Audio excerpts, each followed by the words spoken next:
Hey everybody, thanks for coming back to listen to another chapter of Tales from the River.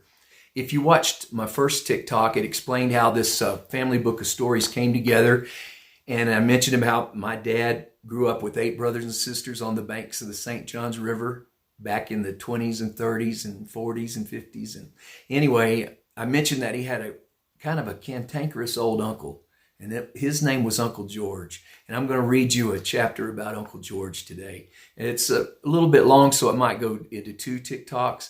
But this, my Aunt Lois and my Aunt Willie Mae are telling this story, and they contributed to this. Everybody in the family was there when we moved over to Alco from Bluffton, except for little brother Gerald, because he wasn't born yet. Even Uncle George, who was Daddy's oldest brother and probably the least favorite of Mama's brother-in-laws. For some reason, Uncle George didn't eat with us. He wouldn't come to the table and eat when everybody else ate. He'd want Willie Mae to fix him a special plate after everybody was up and gone, and she'd do it. He liked to eat later because he'd have the whole table, and he'd stretch both elbows out. And Mama said he'd just wait until she got everything cleaned up and put away, and then he'd decide to come to the table to eat. Well, I remember he had to have his own fork and his own plate and his own spoon. And his fork was a black wooden-handled fork made out of bone, I believe, and it stayed in the family for years and years, but I'm not sure whatever happened to it. Of course, that had gone on for a long time. So one day, Mama said, "Willie Mae, if George can't come to the table and eat with us, you're not going to fix him a special place anymore." So after that, he came to the table and ate with everybody else. Now, old Uncle George was never my dad's favorite uncle either.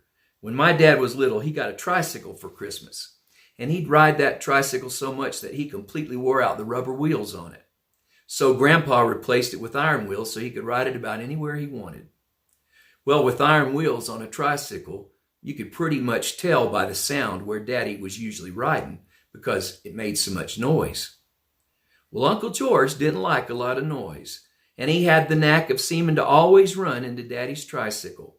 Whether it was down on the dock, by the front steps of the house, wherever it seemed to be at the time, Uncle George usually found it. So one day, Daddy left his tricycle sitting right at the edge of the dock, and Uncle George came down, and already being in one of his moods, he walked smack dab into it. And I'll tell you what happened on the next part.